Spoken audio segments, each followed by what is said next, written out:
Hello friends, welcome back to my channel. I hope you all are doing great. So in this video we will study question number 1 of exercise 7.3. So question is, triangle ABC and triangle DBC are two isosceles triangle on the same base BC. तो क्या given है, A B C triangle और ये D B C triangle, ये दोनों isosceles triangle है, मतलब इन दोनों ट्राइंगल्स की कोई भी दो साइड्स आपस में इक्वल हैं एंड ये दोनों ट्राइंगल सेम बेस BC पर है. देखिए ABC का भी बेस है BC, लाइकवाइज DBC ट्राइंगल का भी बेस है BC. तो बेस BC दोनों ट्राइंगल्स में क्या है, कॉमन है. आगे, and vertices A and D, ये जो वर्टिसेस है A and D are on the same side of BC, ये BC से के सेम साइड पे है, मतलब ऊपर की साइड में है. इफ AD इज एक्सटेंडेड, अगर हम इस AD को एक्सटेंड करें मतलब बढ़ा दें, कहाँ तक बढ़ाना है, to intersect BC at P, ये AD जो लाइन है ये BC लाइन को इतना बढ़ा दें कि ये BC लाइन पे P पॉइंट पे आके इंटरसेक्ट करे या मीट करे. तो आपको शो करना है, 4 पार्ट्स आपको गिवन है. फर्स्ट पार्ट में क्या बोल रहे हैं, ट्राइंगल ABD, ये वाला जो ट्राइंगल है ABD कॉन्ग्रुएंट प्रूव करना है ट्राइंगल ACD के. तो कॉन्ग्रुएंसी के लिए आपको पता ही है, आपको 5 कॉन्ग्रुएंस क्राइटेरिया है, उनमें से कोई भी एक कॉन्ग्रुएंसी का रूल लगा के आपको ट्राइंगल्स को कॉन्ग्रुएंट करना है. बट फर्स्ट ऑफ ऑल हम क्या लिख लेते हैं, गिवन एंड टू शो. इस क्वेश्चन में 4 पार्ट्स है, तो 1 बाय 1 हम सारे पार्ट्स करते हैं. सो गिवन में लिख दिया है triangle ABC and triangle DBC. ABC और ये जो छोटा ट्राइंगल है इनसाइड DBC, दोनों आइसोसेलेस ट्राइंगल है. तो आइसोसेलेस ट्राइंगल का मतलब क्या होता है, ऐसा ट्राइंगल जिसकी दो साइड्स इक्वल होती हैं. तो कोई दो साइड्स आपको इक्वल गिवन नहीं है, बट क्योंकि ये आइसोसेलेस है आपने कोई भी दो साइड्स इक्वल मान लेनी है. तो since triangle ABC is isosceles ABC, तो इसमें मान लेते हैं ये AB साइड इस AC साइड के इक्वल है, राइट. वही लिखा है, let AB equals to AC. इसे क्वेश्चन नंबर 1 मान लो. अगेन आपको ट्राइंगल DBC भी आइसोसेलेस गिवन है. इस ट्राइंगल में मान लिया कि आपकी ये जो DB साइड है इस साइड DC के इक्वल है, क्योंकि आइसोसेलेस ट्राइंगल है, दो साइड्स आपने इक्वल कर ली. इसको क्वेश्चन नंबर 2.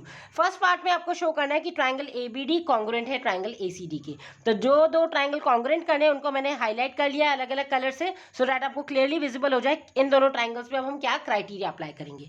तो देखिए, जो दो ट्राइंगल्स कॉन्ग्रुएंट करने हैं, फर्स्ट ऑफ ऑल आप उन्हें कंसिडर कर लेंगे. So write down in triangle ABD and triangle ACD. तो पहले आपने ABD ट्राइंगल लिखा है, तो उसके सारे साइड्स और एंगल्स आपके लेफ्ट हैंड साइड में आएंगे और ACD के बाद में आएंगे.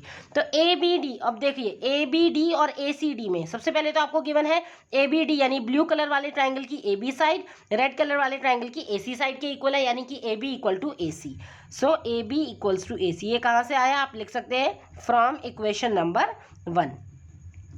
लाइकवाइज आपका ABD ट्राइंगल में ये जो BD साइड है ACD ट्राइंगल के CD साइड के इक्वल है.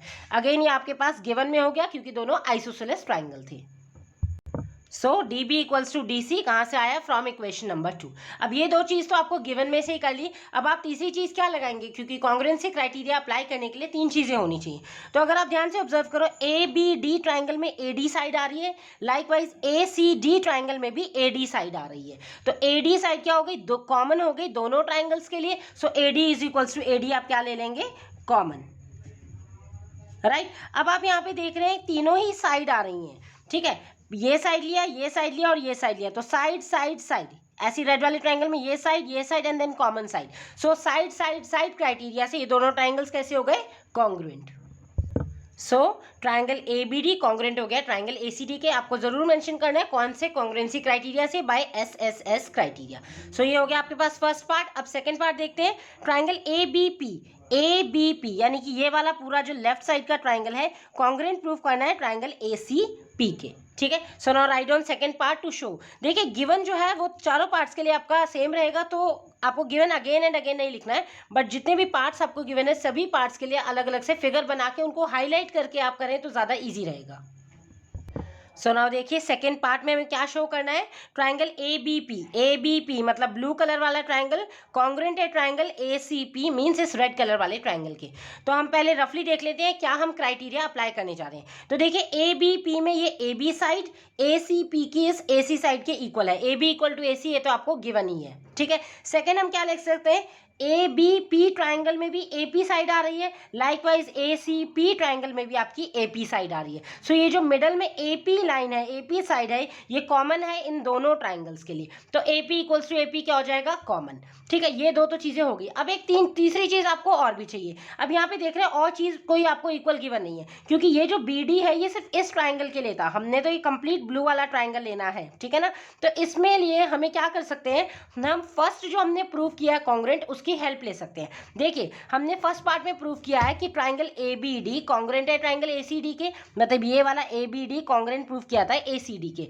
तो कॉन्ग्रेंसी जब हम अप्लाई कर लेते हैं तो हम CPCT से उसके जो रिमेनिंग साइड्स एंड एंगल्स होते हैं वो इक्वल कर देते हैं। तो अगर मैं ये वाले एंगल को एंगल 1 मान लूँ, इसको एंगल 2 मान लूँ, तो एंगल 1 इक्वल्स टू एंगल 2 मैं कह सकती हूँ बाय CPCT। और यही एंगल का कंसेप्ट हम इस ट्राइंगल में भी अप्लाई कर सकते हैं कि एंगल 1 ये वाला एंगल इक्वल्स टू हो जाएगा एंगल 2 के बाय CPCT। और ये क्यों होगा CPCT, क्योंकि हमने ये दोनों ट्राइंगल्स ABD और ACD फर्स्ट पार्ट में प्रूव कर दिया है। तो ये साइड हो जाएगा आपके पास, ये वाली भी साइड, और बीच में आपके पास एंगल आ रहा है। सो किस क्राइटेरिया से आप कॉन्ग्रेंट प्रूव करेंगे इसको, by side angle side, angle बीच में आ जाएगा ना, तो बाय साइड एंगल साइड आप इस क्राइटेरिया से इन दोनों ट्राइंगल्स को कॉन्ग्रेंट प्रूव कर देंगे। तो इसमें क्या होगा, ये क्वेश्चन जो है, जो आपके 4 पार्ट्स गिवन है, ये आपस में इंटर रिलेटेड है। अगर सपोज आपको यही डायरेक्ट पार्ट प्रूव करने के लिए आता है, तो angle 1 equals to angle 2 prove करने के लिए पहले आपको इन दोनों ट्राइंगल्स को कॉन्ग्रेंट करना है। बट क्योंकि फर्स्ट पार्ट में आप ऑलरेडी कर चुके हैं, तो उसके रेफरेंस से आप यहाँ पे angle 1 equals to angle 2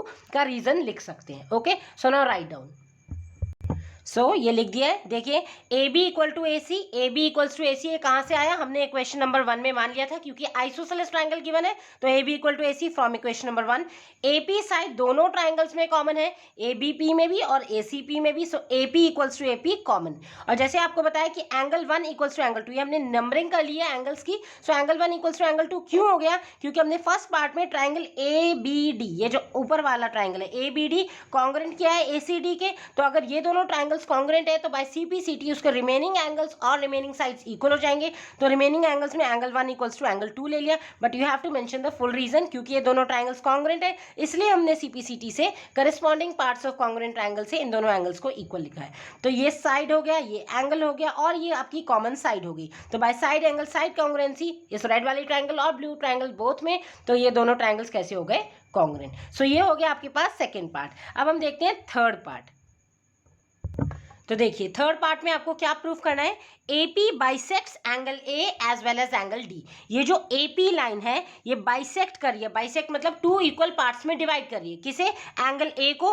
angle A जैसे ये है पूरा कंप्लीट एंगल A है, उसको 2 इक्वल पार्ट्स में डिवाइड करिए। जैसे अगर एंगल A कंप्लीट 60 डिग्री है तो 30-30 में डिवाइड करिए, अगर 90 डिग्री है तो 45-45 में डिवाइड करिए, यानी एंगल को 2 इक्वल पार्ट्स में डिवाइड करना। तो यहाँ पे तो हमें पता नहीं है कंप्लीट एंगल कितने का है, तो हम यहाँ पे नंबरिंग भी कर लेते हैं, इसे ले लेते हैं एंगल 1, इसे ले लेते हैं एंगल 2।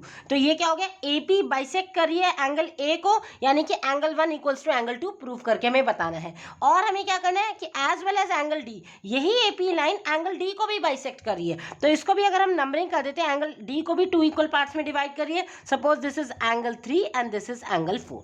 तो हमें एक इस थर्ड पार्ट में आपको 2 पार्ट्स प्रूव करने हैं कि ये जो AP है बाइसेक्ट कर रहा है एंगल A को, मतलब angle 1 equals to angle 2 prove करना है, और सेम लाइन AP बाइसेक्ट कर रहा है एंगल D को, यानी angle 3 equals to angle 4 prove करना है। तो अभी अभी आपने देखा फर्स्ट पार्ट में angle 1 equals to angle 2 prove करने के लिए आपने फर्स्ट पार्ट में क्या किया था, ट्राइंगल ABD को कॉन्ग्रेंट कर दिया था ट्राइंगल ACD से। तो जब कॉन्ग्रेंट हो गया था हमने angle 1 equals to angle 2 use भी किया है सेकेंड पार्ट में। तो सेम रीजन है इसमें, तो ऑलरेडी आपको लिख देंगे क्योंकि आप कॉन्ग्रेंट प्रूव कर चुके हैं ABD congruent to triangle ACD, so angle 1 equals to angle 2 by CPCT। But अगर एग्जाम में ये सिंगल पार्ट आता है, आपको रिलेटेड 4 पार्ट्स नहीं आते, तो पहले आपको ABD को कॉन्ग्रेंट प्रूव करना पड़ेगा ACD के, एंड देन आप कहेंगे angle 1 equals to angle 2 by CPCT। But क्योंकि फर्स्ट पार्ट में कर चुके हैं, बट यहाँ पे हम उसी के रेफरेंस से लिख देंगे कि ये दोनों एंगल्स क्या हो गए, इक्वल। एंगल इक्वल होते ही ये दोनों एंगल्स इक्वल हैं, तभी तो यानी कि AP ने बाइसेक्ट करा एंगल A को 2 इक्वल पार्ट्स में, so angle 1 equals to angle 2 prove होते ही ये हो जाएगा कि AP ने बाइसेक्ट किया एंगल A को। सो now write down. So simply हमने लिख दिया फ्रॉम पार्ट फर्स्ट में हमने प्रूव किया था कि triangle A B D congruent है ट्राइंगल ए सी डी के। सो बाय CPCT हम कह सकते हैं एंगल 1 इक्वल्स टू एंगल 2, और ये दोनों एंगल्स इक्वल होते ही तो हमने उसी फॉर्म में आंसर लिखना है कि AP ने बाइसेक्ट कर दिया एंगल ए को, AP लाइन ने एंगल ए को बाइसेक्ट कर दिया बिकॉज दोनों एंगल्स क्या हो गए इक्वल। अब सेम आपको इसी पार्ट में बोल रहे हैं कि AP बाइसेक्ट कर रहा है एंगल डी को, दैट मीन्स अब आपको प्रूव करना है कि एंगल 3 इक्वल्स टू एंगल 4 है। तो angle 3 equals to angle 4 equal करने के लिए आपको ये जो ट्राइंगल है इसको कॉन्ग्रेंट प्रूव करना पड़ेगा, इन दोनों ट्राइंगल्स को आपस में कॉन्ग्रेंट प्रूव करना पड़ेगा, क्योंकि अभी तक आपने इन दोनों ट्राइंगल्स मतलब BPD एंड CPD इन दोनों ट्राइंगल्स को कॉन्ग्रेंट प्रूव नहीं किया है। तो ये दोनों ट्राइंगल्स कॉन्ग्रेंट प्रूव होते ही आप CPCT से कह दोगे कि एंगल 3 इक्वल्स टू एंगल 4 है। तो अब हम देखो कैसे करेंगे, इन दोनों ट्राइंगल्स को कॉन्ग्रेंट प्रूव करना है तो पहले हम रफली एस्टिमेट लगा लेते हैं कि क्या होगा इसमें।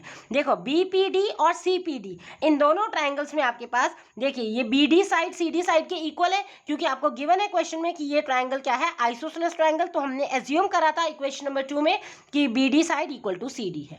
देन आपके पास ये देख रहे हैं BDP और CDP इन दोनों ट्राइंगल्स में आपकी DP साइड क्या आ रही है कॉमन आ रही है। So DP equals to DP common, एक ये आपके पास साइड हो गई। अब थर्ड हम क्या चीज देंगे, दो तो आपकी हो गई, थर्ड के लिए आपको अब आपने देखिए अभी सेकंड पार्ट में उसका रेफरेंस लेंगे आप, सेकंड पार्ट में आपने ABP ये पूरा का पूरा ट्राइंगल कॉन्ग्रेंट प्रूफ किया है ACP यानी इस पूरे ट्राइंगल के, तो हम कह सकते हैं by CPCT BP equal to CP। BP कौन से ट्राइंगल की साइड हो गई ABP के, इसके करस्पॉन्डिंग CP कौन से साइड हो गई ट्राइंगल की ACP के। तो क्योंकि रिमेनिंग साइड्स और रिमेनिंग एंगल्स इक्वल हो जाते हैं बाय CPCT, क्योंकि हमने प्रूफ किया ABP कॉन्ग्रेंट है ACP के तो फिर इसलिए BP इक्वल टू CP हम ले लेंगे by reference of second part. So आपके पास तीनों चीजें आ जाएंगी, साइड साइड साइड कॉन्ग्रुएंसी से ट्राइंगल क्या हो जाएंगे कॉन्ग्रेंट, क्योंकि ये भी साइड लिया आपने ये साइड देन कॉमन साइड लिया, और BP इक्वल टू CP भी आपने फ्रॉम सेकेंड पार्ट क्योंकि कॉन्ग्रेंट प्रूफ किया बाय CPCT लिया।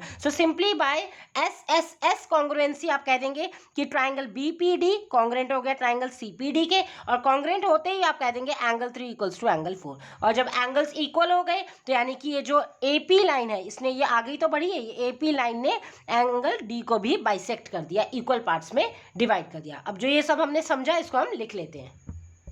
सो to show angle 3 equals to angle 4, angle 3 equals to angle 4 बताने के लिए आपको फर्स्ट ऑफ ऑल प्रूफ करना पड़ेगा BDP ट्राइंगल आपका ये PDC ट्राइंगल के कॉन्ग्रेंट है। तो मैंने हाईलाइट कर दिया इन दोनों ट्राइंगल्स को, आपको इजीली विजिबल हो जाए कौन से दो ट्राइंगल्स आपको कॉन्ग्रेंट प्रूफ करने हैं, क्योंकि फर्स्ट पार्ट में already angle 1 equals to angle 2 के लिए आप फर्स्ट पार्ट में ऑलरेडी ये कॉन्ग्रेंट प्रूफ कर चुके थे ABD और ACD के, उसके रेफरेंस से कर लिया। But angle 3 equals to angle 4 करने के लिए ये एंगल्स कौन से ट्राइंगल में आ रहे हैं BDP एंड CDP में, पहले इन दोनों ट्राइंगल्स को आपने कॉन्ग्रेंट प्रूफ किया। सो वही जो ट्राइंगल कॉन्ग्रेंट प्रूफ करने उन दोनों ट्राइंगल्स को कंसीडर कर लिया।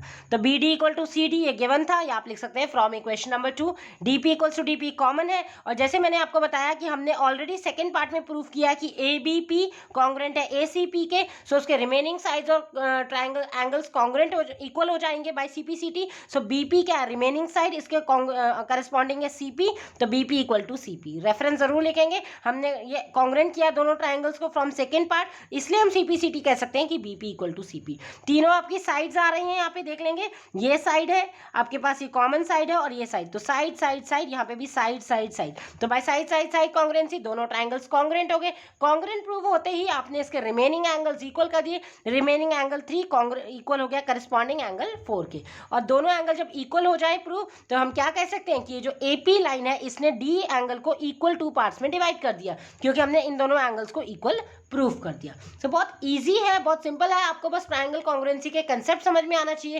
एंगल बाइसेक्ट करते हैं, देखिए आप हमेशा याद रखिए जब भी आपको एंगल्स इक्वल करने हैं या साइड इक्वल करनी है, आपको उन दोनों कंसिडर ट्रायंगल्स को कॉन्ग्रुएंट प्रूफ करना है। कॉन्ग्रुएंट प्रूफ होते ही सिंपली आप CPCT से कह सकते हैं उनके एंगल्स और साइड्स इक्वल है, right. Now moving on to fourth part. So fourth part में है कि AP is the perpendicular bisector of BC। तो दो चीज है यहाँ पे, AP परपेंडिकुलर भी है और बाइसेक्टर भी है BC लाइन का। परपेंडिकुलर का मतलब जैसे AP है, परपेंडिकुलर मतलब 90 डिग्री का एंगल बना रहा है, ठीक है, परपेंडिकुलर हो गया 90 डिग्री का एंगल, और बाइसेक्टर भी है बीसी। बाइसेक्टर होता है टू इक्वल पार्ट्स में डिवाइड करना। किसको डिवाइड करना है? बीसी को, क्योंकि एपी परपेंडिकुलर है, 90 डिग्री का एंगल बना रहा है, तो यानी कि अगर मैं इनको 5 और 6 एंगल एज्यूम कर लेती हूँ तो एंगल 5 इक्वल टू एंगल 6 आपको 90 डिग्री के इक्वल प्रूव करना है। Perpendicular means 90 degree. सो ये 90 डिग्री प्रूव करना है। एंगल 5 इक्वल टू एंगल 6 अगर मैं 90 डिग्री प्रूव कर देती हूँ तो ये हो जाएगा कि AP is perpendicular of BC. और बाइसेक्टर के लिए आपको प्रूव करना है एपी बाइसेक्टर है बीसी का, यानी कि बीसी लाइन को 2 इक्वल पार्ट्स में डिवाइड कर दिया, मतलब बीपी जितना है उतना ही पीसी होगा, तो बीपी इक्वल टू पीसी। तो इस क्वेश्चन को प्रूव करने के लिए आपको दो चीजें प्रूव करनी है। एक तो है perpendicular, that means angle 5 equal to angle 6 90 degree prove करना है, और एक है bisector means BP equal to PC equal prove करके दिखाना है। तो इसके दो पार्ट्स हो गए इस पर्टिकुलर पार्ट में। So we have to show that कि AP is perpendicular bisector of BC, that means BP equal to CP, ये इक्वल बताना है, और angle 5 equals to angle 6 90 degree. तो अभी इन दोनों को करने के लिए अभी आपने ट्राइंगल ABP और ACP ये दोनों ट्राइंगल कॉन्ग्रुएंट प्रूव करे थे। सेकेंड पार्ट में आपने प्रूव किया था कि ये जो ABP ट्राइंगल है ACP ट्राइंगल के कॉन्ग्रुएंट है, तो जब कॉन्ग्रुएंट हो जाते हैं उसके जितने भी रिमेनिंग करस्पॉन्डिंग साइड्स और एंगल्स होते हैं वो इक्वल हो जाते हैं। तो यहाँ पे आप देखेंगे BP साइड है ट्राइंगल ABP में और CP साइड है इस ACP ट्राइंगल में, पिंक वाले ट्राइंगल में। तो दैट मीन्स ये रिमेनिंग साइड हो गई ना आपकी ABP और ACP के, तो ये तो आप सिंपली कह देंगे क्योंकि दोनों ट्राइंगल्स कॉन्ग्रुएंट है तो BP इक्वल टू CP है। लाइकवाइज सेम आप उसी से ही ABP और ACP आपने कॉन्ग्रुएंट प्रूव किया है, तो एंगल 5 का करस्पॉन्डिंग एंगल है एंगल 6, तो एंगल 5 इक्वल टू एंगल 6 आप कह देंगे क्योंकि ये दोनों ट्राइंगल्स कॉन्ग्रुएंट है तो उसके करस्पॉन्डिंग एंगल्स भी इक्वल है। तो एंगल इक्वल और साइड इक्वल तो आपने ये जो दोनों ट्राइंगल्स कॉन्ग्रुएंट प्रूव किए थे वहीं से लिख देंगे। बट आपको ये BP इक्वल्स टू CP ये तो हो गया और angle 5 equal to angle 6 show कर दिया, लेकिन आपको angle 5 equal to angle 6 90 degree के इक्वल प्रूफ करके बताना है, बिकॉज ये परपेंडिकुलर है। परपेंडिकुलर मींस 90 डिग्री का एंगल बना रहा है, तो यहाँ पे एंगल्स तो इक्वल कर दिए, उन दोनों एंगल्स की वैल्यू 90 डिग्री है। ये कैसे शो करेंगे? तो देखिए आपने स्ट्रेट लाइन में मतलब लाइन्स एंड एंगल्स चैप्टर में पढ़ा है, स्ट्रेट लाइन पर जितने भी एंगल्स बनते हैं उनका सम 180 डिग्री होता है। तो BC एक स्ट्रेट लाइन है, उस पर बनने वाले दोनों एंगल्स लीनियर पेयर से, तो उनका सम कितना हो जाएगा 180 डिग्री। तो एंगल 5 प्लस एंगल 6 कितना हो गया 180 degree. Why? Because BC is a straight line और उसके बनने वाले उसके ऊपर बनने वाले जितने भी एंगल्स हैं 180 डिग्री हो जाएगा bye linear pair axiom. So angle 5 plus angle 6 किसके इक्वल हो गया 180 डिग्री। ये रीजन जरूर लिखना है आपको, लीनियर पेयर। अब आप इनको दोनों को एक ही एंगल्स में कर लो। दिस इज एंगल 5, एंगल 6 आप एंगल 5 के इक्वल कर सकते हैं क्योंकि अभी आपने CPCT से कहा कि ये दोनों एंगल्स इक्वल है। सो एंगल 6 की जगह मैंने रिप्लेस कर दिया angle 5 equals to 180 degree. Reason क्या लिख देंगे? फ्रॉम इक्वेशन नंबर 3, क्योंकि हमने 1 और 2 ऑलरेडी ऑब्जर्व कर रखी थी इसी क्वेश्चन में पहले, इसलिए इसको 3 मान लिया आपने। अब जैसे 1 + 1 2 होता है, तो एंगल 5 प्लस एंगल 5 2 हो गए ना, so twice of angle 5 2 times हो गया एंगल 5, किसके इक्वल हो गया 180 डिग्री के। और हमें एंगल 5 की वैल्यू निकालनी है, तो ये जो मल्टीप्लाई में है 2 ये अदर साइड डिनोमिनेटर में डिवाइड में चले जाएगा और कैंसिल करेंगे तो 2 9 18 और 0, दैट मीन्स एंगल 5 की वैल्यू कितनी आ गई 90 डिग्री। और अभी आपने कहा है कि एंगल 5 एंगल 6 के भी इक्वल है, सो अगर एंगल 5 90 डिग्री है दैट मीन्स एंगल 6 भी 90 डिग्री है। तो यहां से हमने ये भी प्रूव कर दिया कि दोनों एंगल्स कितने हो गए 90 डिग्री के। सो लास्ट में लिख देंगे क्योंकि आपने प्रूव कर दिया कि BP इक्वल टू CP है, BP इक्वल टू CP होते ही क्या हो गया ये बाइसेक्टर हो गया। और एंगल 5 इक्वल टू एंगल 6 ये जो दोनों हमने एंगल्स एज्यूम करे थे इन दोनों की वैल्यूज भी आपने 90 डिग्री के इक्वल कर दी है, दैट मीन्स परपेंडिकुलर भी हो गया। तो हेंस आपने फाइनल लाइन वही लिखनी है जो क्वेश्चन में थी कि AP क्या है परपेंडिकुलर भी है और बाइसेक्टर भी है, hence AP is perpendicular bisector of side BC इस BC साइड के, राइट। सो ये हो गया आपके पास फोर्थ पार्ट। आई होप आपको ये चारों पार्ट्स अच्छे से समझ में आ गए होंगे। सिंपल क्वेश्चन है, बस कॉन्ग्रुएंसी क्राइटेरिया लगा के, और सारे पार्ट्स आपस में इंटर रिलेटेड थे।